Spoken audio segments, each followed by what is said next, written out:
감사하신 주님,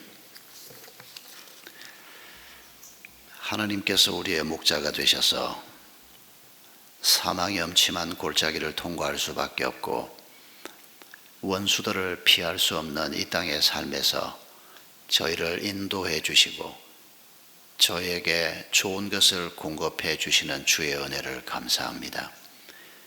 믿음의 길을 걷는다고 하면서도 저희가 자주 하나님을 나의 목자로 모시지 못하고 하나님 아닌 다른 것을 의지하고 살지는 않았는지, 심지어 종교 생활은 하고 있지만은 하나님이 내 삶 속에 존재조차 하지 않고 있지는 않는지, 주님, 여호와가 나의 목자라고 고백하는 다윗의 고백을 통해서 저희 자신을 다시 한번 돌아보며 저희가 앞으로 살아야 할 길을 다시 한번 살펴보기를 원합니다. 주의 성령께서 이 시간 저희와 함께 해 주시옵소서. 예수님의 이름으로 기도하옵나이다. 아멘. 여러분, 타임머신이란 말을 모르는 사람이 이 시대에는 별로 없습니다. 그런데 이 타임머신이란 말을 처음 사용한 사람이 누군가 하니까 영국의 문명 비평가이고 소설가였던 H.G. 웰스라고 하는 사람입니다. 이 사람이 1895년에 타임머신이라고 하는 소설을 처음 썼습니다. 다 미쳤다고 생각했습니다. 그런데 지금은 타임머신에 대해서 모르는 사람이 없을 정도로 이 단어가 우리에게 익숙한 단어가 됐습니다. 영국의 이 소설가였던 H.G. 웰스, 허버트 조지 웰스라고 하는 분인데 아주 탁월한 사람이었습니다. 엄청난 책을 썼는데 그 책 중에 공상과학 소설들이 굉장히 많습니다. 우리가 최근에 경험한 공상과학 소설들의 원조가 바로 이 사람이라고 생각하면 틀리지 않습니다. 1866년에 태어나서 1946년까지 살았던 분인데 많은 책을 쓰고 문명 비평가로서 작가로서 평생을 살았던 이분 눈에 자기와 동시대의 기독교 또 혹은 기독교인들이 어떤 모습으로 비추어졌을까? 이분이 그런 자신의 시각을 담은 책을 하나, 단편을 하나 썼습니다. 들어보신 적이 있을 겁니다. 대주교의 죽음이라고 하는 단편입니다. 이 단편은 예수 믿는 사람들에게는 꽤 충격적이어서 다른 이 사람의 소설보다, 심지어 타임머신은 잘 몰라도 대주교의 죽음은 기억하는 그리스도인들이 꽤 많습니다. 이런 얘기입니다. 이 대주교라고 하면 영국이 국교회 아닙니까? 영국 성공회라고 하는 교회 최고 지도자입니다. 그런데 이 대주교라는 사람이 젊은 사제 시절부터 기도를 많이 하는 사람으로 알려져 있었습니다. 특히 이 사람은 교회 예배당 맨 앞자리에 와서 사제복을 입고 하루에 3번 시간을 정하고 하늘을 향해서 높이 손을 들고 오 전능하신 하나님이여 라고 기도를 시작하는데 평생을 30년 이상을 그렇게 기도해 온 사람이었습니다. 이 사람이 그 근사한 사제복을 입고 손을 들고 기도하는 모습을 보았던 성도들은 그분이 모세를 닮았다고 얘기하기도 하고 엘리야를 닮았다고 얘기하기도 하고 그 사람의 그 근엄한 기도 모습에 굉장히 감명을 많이 받았다, 그렇게 말들 했습니다. 그런데 이분이 어느 날 기도하던 중에 죽어버렸습니다. 어떤 사람들은 사제가 기도하던 중에 죽었으니 축복이다 이렇게 생각하는 사람도 있지만 내용은 그게 아니었습니다. 웰스가 뭐라고 써놓는가 하니까 이 사람이 그날도 사제복을 입고 이제 젊은 시절하고 달리 영국 기독교를 대표하는 가장 중요한 책임을 맡은 한 사람으로서 나이도 들고 옷도 더 근사해지고 경륜은 더 깊어진 사람이 됐습니다. 그런데 그날도 이 사람이 맨 앞자리에 와서 그 근사한 옷을 입고 손을 들고 오 전능하신 하나님이시여 라고 기도하는데 갑자기 목소리가 들린 겁니다. 무슨 목소리가 들렸다고 웰스가 쓰고 있는 거 하니까 그래 나다, 할 말이 있으면 해봐라, 이런 목소리가 들렸다는 겁니다. 이 사람이 너무 놀라서 심장마비로 죽어버렸다는 겁니다. 여러분, 웰스가 얘기하는 자기가 보고 있는 기독교가 어떤 교회라는 겁니까? 하나님을 얘기하는데 하나님은 없는 기독교라는 겁니다. 사랑을 얘기하는데 사랑은 없는 그리스도인들이라는 겁니다. 예배당은 근사하게 지어놓았는데 하나님의 정의는 없고 약자에 대한 관심은 없는 이상한 집단이라는 겁니다. 그게 웰스만 그렇게 보았겠습니까? 수많은 사람들이 그 시대 교회를 그렇게 보았고, 이런 교회 모습은, 변질된 그리스도인들의 모습은 시대마다 항상 존재했습니다. 다른 사람도 아니고 교회 최고 지도자라고 하는 사람이, 성직자인 사람이, 평생을 기도했다는 사람이 하나님이 자기에게 나타나서 심장마비로 죽어버렸다. 참 웰스가 야박한 사람이라고 생각이 됩니다. 교회를 비판을 해도 정도껏 비판을 해야지 어쩌면 이렇게까지 참혹하게 비판을 할 수 있나, 그런 느낌이 드는 글입니다. 이 대주교와는 반대로 3000년 전에 살았던 다윗이라고 하는 분은 사제가 아닙니다. 이 사람은 목동이었고 군인이었고 정치가였고 나중에 왕이 됩니다. 그러니까 전혀 성직자가 아니고 뭐 요즘식으로 말하면 신학을 전공한 사람도 아니고 그냥 사회생활을 하는 사람이라고 말할 수가 있습니다. 그런데 이 사람은 여호와라고 하나님께서 우리에게 자신의 이름을 알려주었는데 그 하나님을 자신의 목자라고 얘기하고 있습니다. 여러분, 기도하다가 죽은 대주교하고 다윗, 이 두 사람을 우리가 떠올려 보면서 내게는 지금 이 순간 하나님이 어떤 존재인가 스스로에게 한번 질문해 보십시오. 지난 한 주간을 하나님께서 내 목자가 되시고 나는 그 목자를 따라가는 양으로 살았는가? 아니면 지난 한 주간을 기도는 했는데 성경도 읽었는데 예배도 드렸는데 하나님은 없는, 그러다가 혹시 하나님이 내게 나타나서 그래 나다 할 말 있으면 해봐라 이러면 심장마비로 죽었을 수도 있는 그런 사람으로 내가 소위 그리스도인으로, 노미널 그리스도인으로 내가 한 주간을 살았는가? 우리 자신을 진지하게 반성해 봐야 합니다. 여러분, 오늘 다윗은 1절에서 여호와가 나의 목자다. 그런데 그 목자가 어떤 목자라고 얘기합니까? 부족함이 없도록 내게 공급하시는 목자라고 얘기하고 있습니다. 다윗은 어린 시절부터 아버지의 양을 끌고 광야를 돌아다니고 양들을 먹일 물과 풀을 찾아서 많은 곳을 돌아다녀 보았던 사람입니다. 뭐 베테랑 목자라고 말을 할 수 있을지는 모르지만 그래도 어릴 때부터 형님들과 함께 또 다른 돈을 주고 사서 일을 시키는 싹군 목자들도 있지 않습니까? 이런 사람들과 함께 꽤 목자 노릇을 많이 해본 사람이었습니다. 그런데 자신의 그런 경험을 비추어서 어느 날 깨닫기를, 자기가 계속 목동 노릇을 하고 있는 건 아니지만은 전투에 참여하기도 하고 장군이 돼서 나중에 전투를 하기도 하고 정치인으로서 복잡한 상황 속에서 살기도 하는데 자신의 길을 마치 목자가 양을 인도하는 것처럼 하나님이 자신의 길을 인도하시고 그리고 그 결과가 너무도 감사하고 풍족했다는 것을 깨달으면서 바로 이 시편 23편을 기록한 것입니다. 그가 나를 푸른 풀밭에 누이시며 쉴만한 물가로 인도하신다. 4월부터 10월은 이스라엘의 건기입니다. 지금 현재 우리 달력으로 하는 얘기입니다. 제가 한 20년 전에 5월 달에 이스라엘을 한번 가본 적이 있는데 4, 5, 6, 7, 8, 9 이 기간에 가면 이스라엘 모든 산야가 들판들이 바짝 말라 있습니다. 뭐 거의 비가 오지 않습니다. 그리고 10월이 되면 초막절을 지킵니다. 그 초막절을 끝내고 나면 비가 조금씩 오기 시작하는데 제일 먼저 오는 비를 이른비라고 얘기합니다. 그런데 이 이른비가 양은 많지 않지만은 이른비가 한번 내리고 나면 그냥 누렇기만 하고 아무 초록빛이라고는 보이지 않던 들판에서 풀들이 올라오기 시작합니다. 참 기가 막힌 광경일 겁니다.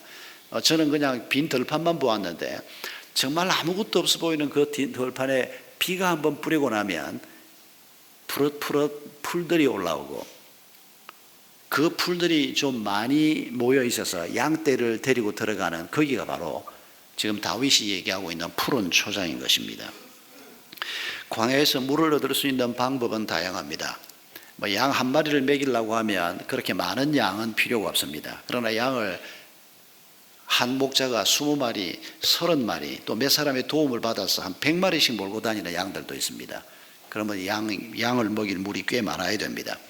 갑자기 비가 내려서 어떻게 해서 물을 조금 받아 놓는다면 그건 양 한두 마리 먹일 정도의 물밖에 안 될 겁니다. 바위 틈에 구멍이 있어서 비가 한번 뿌리고 나면 물이 조금씩 고여 있는 곳도 있습니다. 그런데 거기도 양은 많지 않습니다. 흔치는 않지만 가끔 샘이 있습니다. 샘을 발견하면 그 샘에서 물이 솟아 올라오면 조그마한 이 물 웅덩이가 하나 만들어질 수도 있습니다. 가끔씩은 웅덩이를 파놓습니다. 누군가가. 그러면 비가 오면 그 웅덩이에 물이 고이는데 그 웅덩이의 물은 아무나 못 마십니다. 웅덩이를 판 사람만 마십니다. 그 물은 먹으려고 하면 그 웅덩이 주인한테 허락을 받아야 마실 수가 있습니다. 또 물을 마신다고 해도 그 물이 다 깨끗한 물이 아닙니다. 오염된 물이 있을 수가 있습니다. 그래서 목사들은 항상 에스더티라고 하는 풀을 가지고 다닙니다. 그 풀을 풀어서 물을 정화시킨 다음에 마실 수 있는 물도 많이 있습니다. 목자들이 가장 선호하는 곳은 시냇가입니다. 이스라엘 사람들이 시내라고 하는 곳은 물이 흐르는 곳입니다. 그런데 건기에는 물이 흐르지 않습니다. 그런데 우기에 물이 흐르는 곳이 시내라고 하는 곳입니다. 이스라엘 사람들이 강이라고 부르는 곳은 항상 물이 흐르는 곳입니다. 저쪽에 가면 강이 있다 그래서 가보니까 폭이 한 1m, 2m도 채 안 되는 1m가 조금 넘는 이런 조그마한, 제가 보기엔 도랑인데 그걸 안내하는 사람이 자꾸 강이라고 그러는 겁니다. 물론 한국 사람이 안 되려 했는데, 그래서 제가 나중에 한 몇 번 강 그러길래 아니 박 집사 이게 강이 아니고 도랑인데 뭘 자꾸 강이라고 그러냐 그랬더니 웃으면서 하는 말이, 이스라엘 사람들은 시내 와디라고 하는 말은 건기에는 물이 말라 있으니까 아무것도 없는데 비가 내리면 물이 흐르는 곳, 이건 와디 시내고, 건기에도 우기에도 물이 흐르는 곳은 아주 조그마한 도랑이라도 그건 강이라고 부른다는 겁니다. 강은 찾기가 너무 어렵습니다. 예루살렘 주변에 강 없습니다. 유대 광야에 강 못 찾습니다. 강은 정말 드뭅니다. 거기가 건조한 지역이니까. 그런데 이 시내는 우기에 물이 내리면 이 물들이 전부 밑으로 내려갑니다. 그리고 광야에 골짜기들이 있습니다. 그 골짜기 아래로 내려가면 저 밑바닥에 물이 흐르는 곳이 있습니다. 이런 곳이 목자가 양을 끌고 가고 싶어 하는 곳입니다. 그런데 위험합니다. 뭐가 위험한 거 하니까 골짜기를 내려가면 이 동서로 남북으로 광야에 골짜기가 패여져 있는데 그 골짜기로 내려가면 사망의 엄침한 골짜기라고 하는 게 바로 이 골짜기입니다. 그 골짜기로 내려가면 동굴들이 많이 있고 시원하니까 짐승들도 거기 와서 피하고 있습니다. 그리고 짐승들도 그 물을 찾아서 왔다 갔다 하고 있습니다. 만약에 짐승을 잘못 만나면 목자가 죽을 수도 있고 양들도 다 죽을 수도 있습니다. 그러니까 목자들이 항상 막대기 2개를 들고 다니지 않습니까? 양을 다루기 위해서는 구부러진 이 막대기, 이걸 가지고 양이 옆으로 삐어져 나가면 잡아 당기는 이런 게 하나 있고, 그 다음에는 전투용 막대기가 있습니다. 그리고 여러 명이 함께 다녀야 합니다. 그러니까 곰이나 뭐 이런 짐승들이 나타날 때 그 짐승들을 잘 퇴치하는 법을 목자들이 배우지 않으면 안 됩니다. 시냇물을 찾아야 해서 골짜기로 내려가는데 짐승이 없는 골짜기를 내려가야 합니다. 혹 짐승들을 만난다고 해도 다룰 수가 있어야 합니다. 그래서 사망이 엄침한 골짜기를 통과해서 저 밑에 물이 흐르고 있는 시냇가로 가는 겁니다. 그런데 그 시내도 물이 깊은가 깊지 않은가를 먼저 봐야 합니다. 지팡이를 먼저 이렇게 넣어보는 겁니다. 너무 물이 깊으면 양들이 20마리, 30마리 들어가서 물을 먹는데 이 양들이 굉장히 우둔합니다. 물이 있다고 해서 막 들어가서 물을 먹다가 조금씩 깊은 곳으로 들어가면 털에 물이 묻으면서 익사가 일어납니다. 그래서 목자가 좋아하는 물은 잔잔한 물가입니다. 깊지 않은 물가입니다.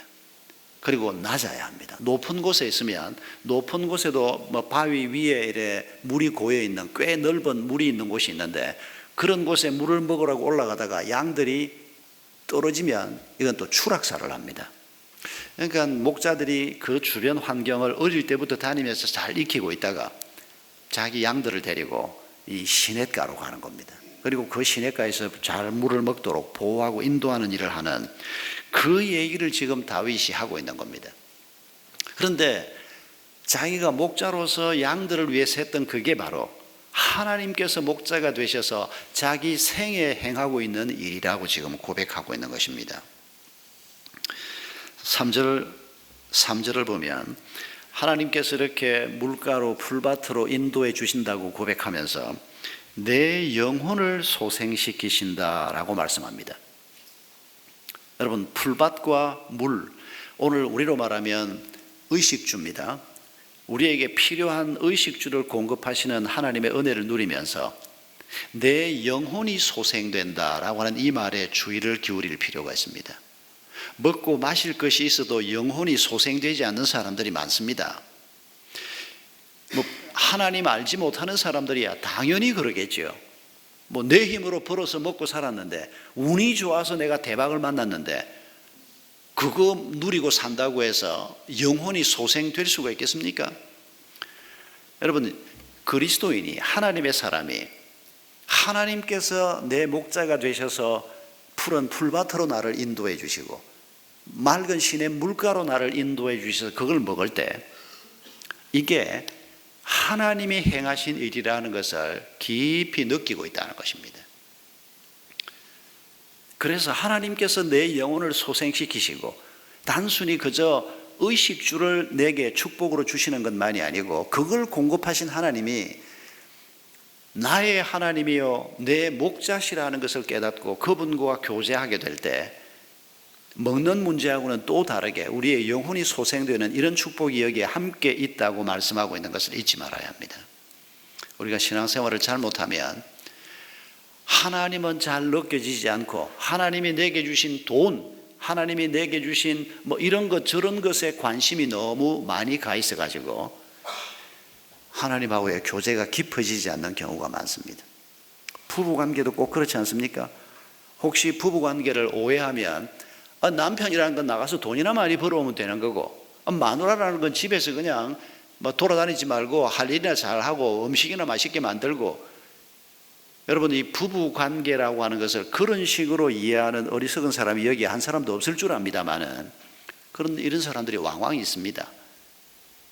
두 사람의 관계, 특히 하나님 안에서 두 사람이 서로 돕는 배필이 되고 두 사람이 서로 연합이 이루어지고 두 사람이 거룩을 향해서 나아가고 흠도 티도 없는 영광스러운 하나님의 교회인 가정을 세워가고 그 가정에 주신 자녀들이 천대에 이르도록 하나님의 은혜를 누리는 이런 집안을 만들어가는 하나님의 축복을 생각하지 않으면 그거 모르면 눈에 들어오는 게 뭐겠습니까? 돈밖에 눈에 안 들어옵니다. 돈만큼 강력한 게 뭐가 있습니까? 여러분, 하나님과의 관계에서도 우리가 이 점을 아주 주의해야 합니다. 하나님은 우리의 필요를 공급하시는 분입니다. 먹을 것을 공급하시고 마실 것을 공급하시고 우리의 필요를 풍족하게 공급하시는 분입니다. 그러나 우리의 영혼을 소생케 하는 하나님의 축복을 놓치지 말아야 하는 것입니다. 여러분, 우리가 그리스도인이면서도 이런 하나님과의 관계에서 누리게 되는 기쁨을 누리지 못하면 우리는 아주 형식적인 그리스도인으로 살게 될 것이고 돈이 주는 기쁨은 조금 누릴지 모르지만은 그 돈 뒤에 있는 우리에게 필요를 공급하시는 하나님과의 관계에서 얻을 수 있는 기쁨을 누리지 못하는 이런 어리석은 자가 없어야 한다는 것입니다. 여러분, 록펠러라고 하는 사람을 아실 것입니다. 옛날 분이긴 하지만 워낙 유명한 이름이 돼서 록펠러는 아마 되게 기억하실 겁니다. 이 사람은 20대 때 사업을 한 사람입니다. 33살에 미국 최고의 부자가 됐습니다. 43살이 됐을 때 이 사람은 세계 최고의 부자가 됐습니다.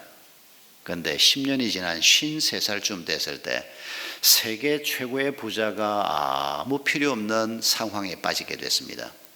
병이 든 겁니다.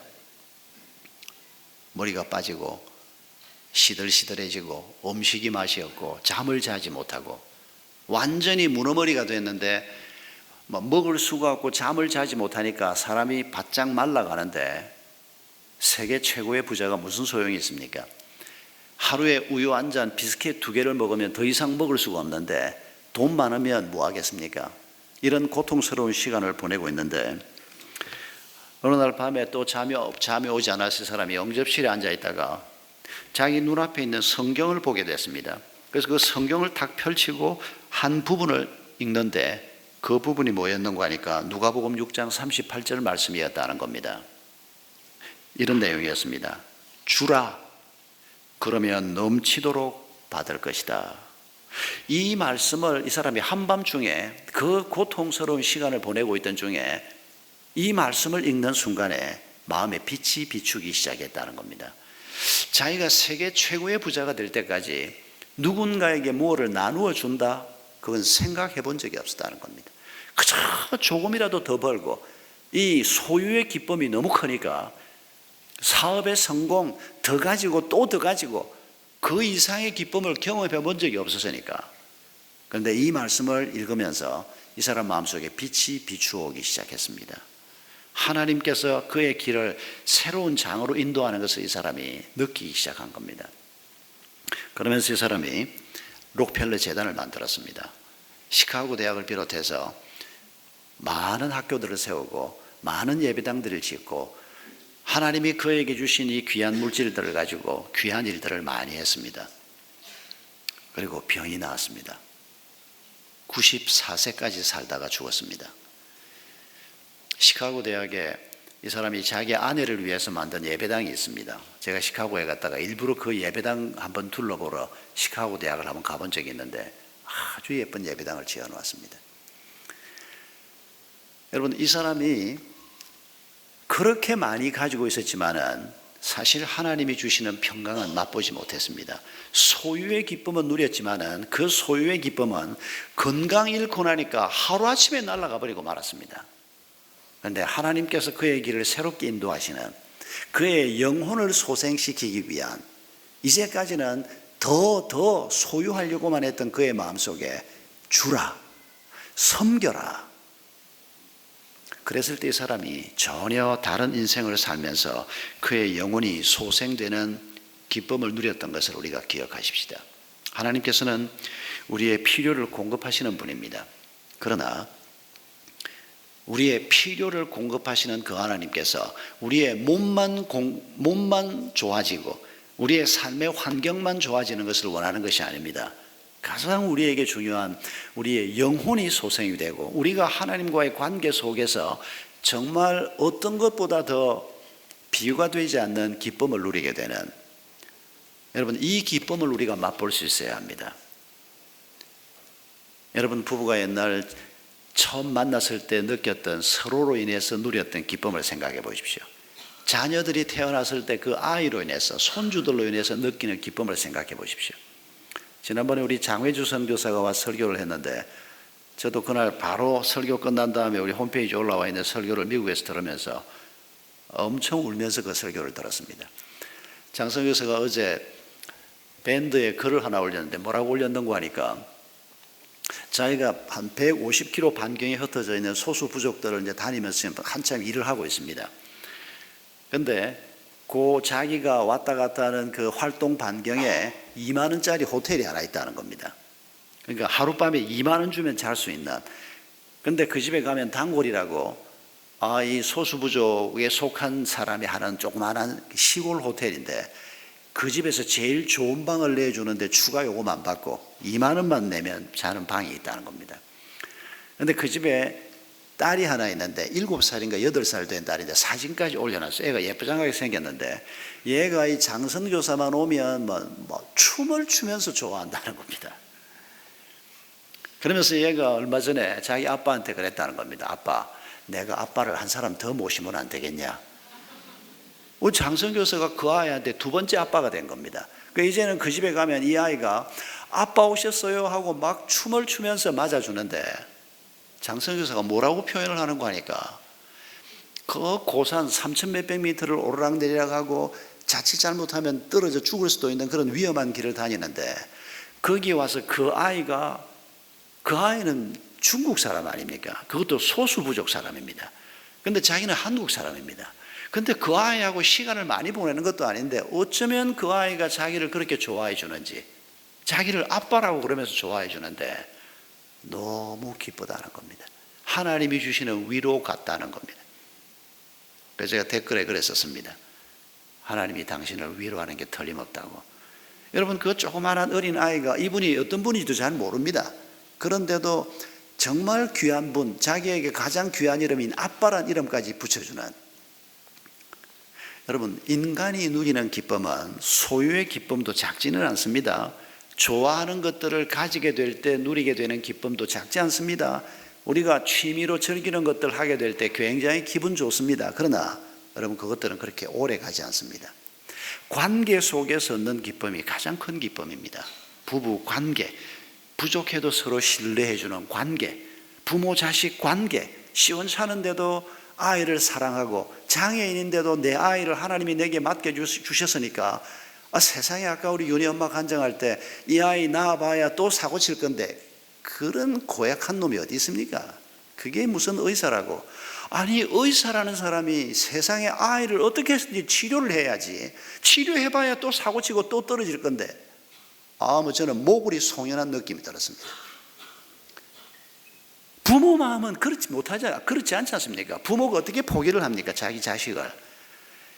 그 부모가 있으니까 그 아이들이 사는 거고, 또 우리가 비슷한 마음을 가지고 우리가 함께 섬겨보는 것인데, 여러분, 이 관계를 통해서 누리게 되는 축복, 이 축복이 여러분 가정에, 여러분의 삶 속에 늘 있기를 바랍니다.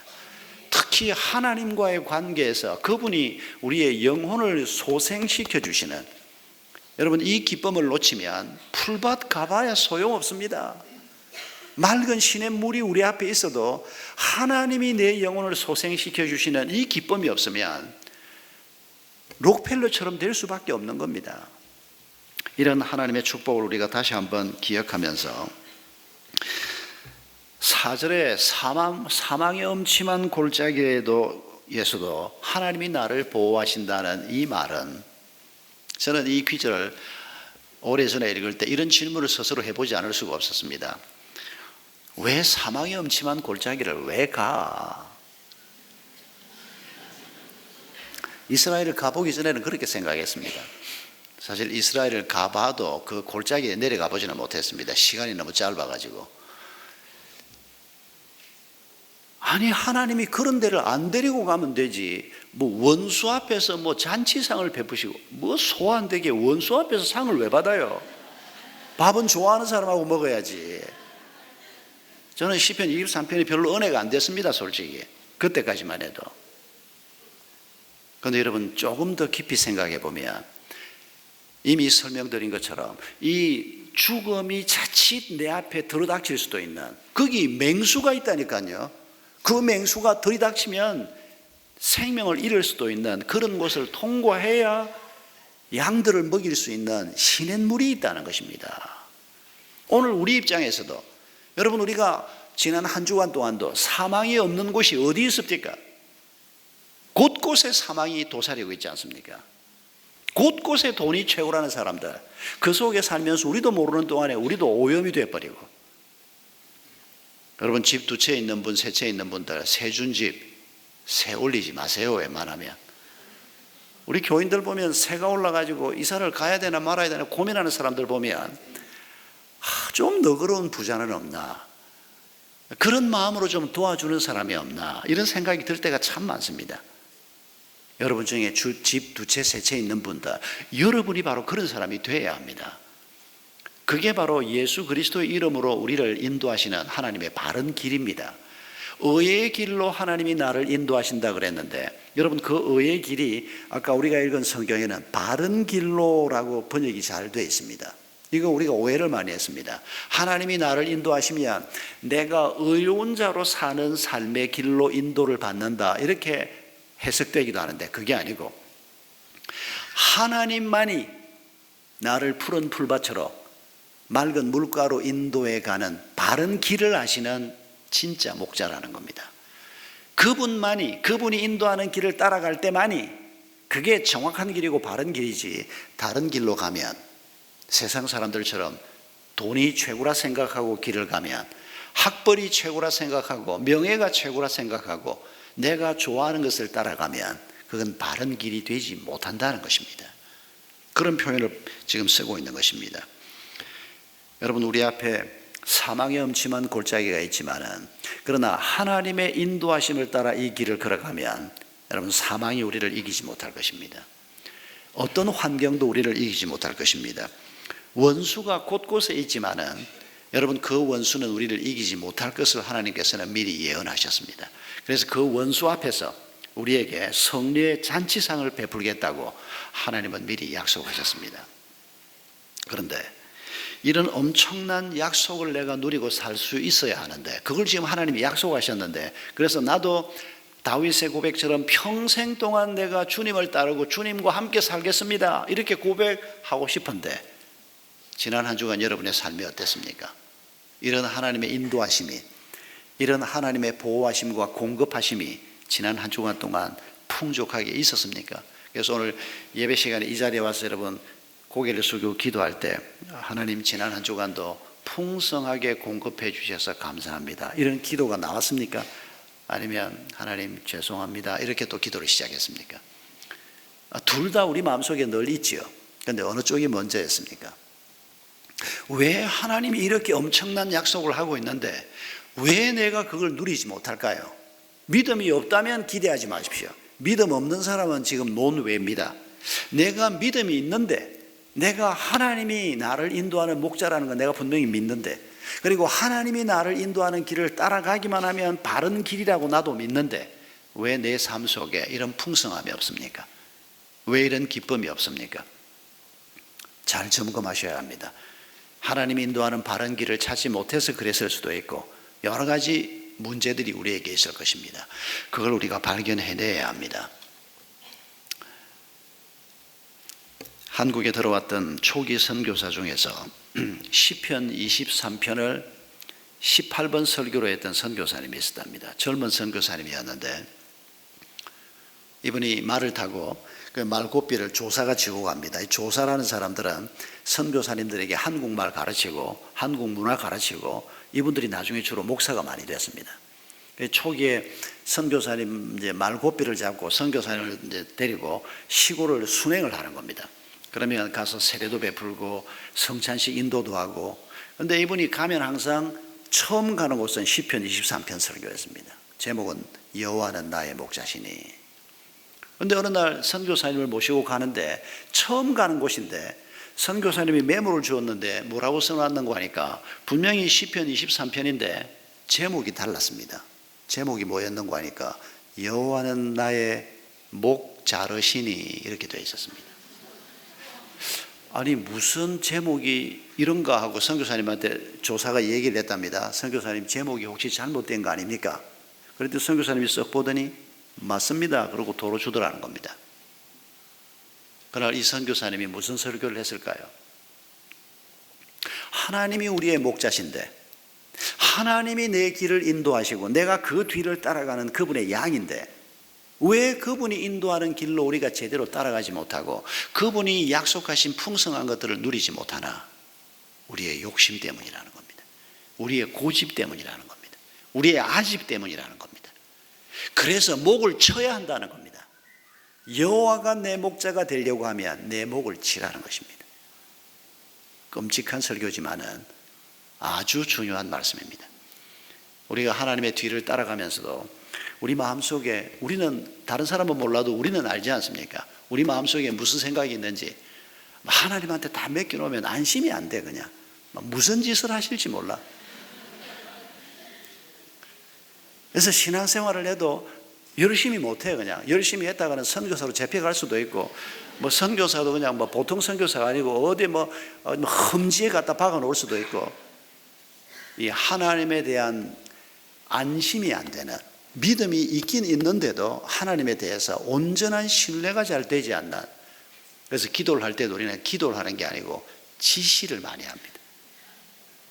문제가 생기면 기도 안 합니다. 생각부터 합니다. 이거 어떻게 하면 풀 수 있을까? 고민을 해보다가 이렇게 하면 되겠구나, 그 생각이 나면 그때부터 기도를 시작합니다. 뭐라고 기도합니까?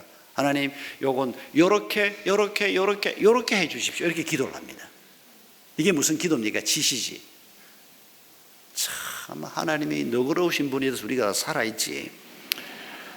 우리가 하는 짓들을 보면 우리는 일찌감치 다 없어져서 저도 할 말이 없는 존재들입니다. 여러분, 이런 보잘것없는 우리 정말 양 같은 존재들입니다. 양은 걸핏하면 삐어져 나가고 걸핏하면 눈이 그렇게 나쁘답니다. 양들은 판단력도 없다는 겁니다. 소리는 잘 듣는답니다. 그냥 지 하고 싶은 대로 하고 뭔지도 모르고 하고 그냥. 그래서 양의 우둔함을 설명할 때 이런 설명을 옛날에 교수님이 하는 거 들은 적이 있습니다. 양들이 이렇게 가는데 목자들이 심심하니까 장난을 치면서 양 앞에 이렇게 나무 가지를 하나 갖다 놓는다는 겁니다. 그러면 맨 앞에 가는 양이 요거를 뛰어넘을까 밑으로 들어갈까 이렇게 생각을 하다가 뛰어넘습니다. 그 다음 양은 앞에서 뛰어넘으니까 그냥 같이 뛰어넘습니다. 뛰어넘고 그런데 목자가 나무가지를 빼버립니다. 그러면 나무가지도 없는 거기 와서 양들이 폴짝 뛰고 왜요? 앞에 게 했으니까. 그게 양이다. 대학교 때 들었던 얘기인데 참 잊혀지지가 않습니다. 우리가 딱 그렇게 살고 있는 양들입니다. 옆집에서 그렇게 하잖아. 친구들이 다 그렇게 하고 살잖아. 남들 하는 대로 꼭 그대로 하는. 그래서 남들 하는 거 안 하고 있으면 마음이 불안합니다. 그래서 오죽하면 대한민국 교육 정책을 누가 결정한다고요? 옆집 아줌마. 옆집 아줌마가 하는 거 보면 불안해서 따라 안 하면 안 되고, 그래서 그게 대세가 되고 그 대세가 여론이 되고, 이런 농담 같지만은 농담 아닌 말들이 있는 이유가 바로 이겁니다. 여러분, 우리는 세상 속에 살고 있지만은 우리는 세상이 가는 길을 걸어가는 사람들이 아닙니다. 여호와가 목자가 되셔서 우리를 인도하는 길을 걸어가는 사람들입니다. 그 길을 우리는 거룩한 길이라고 말합니다. 구별된 길이라고 말합니다. 우리 하나님만이 우리를 가장 정확하게 이 길로 인도할 수 있는 우리의 목자십니다.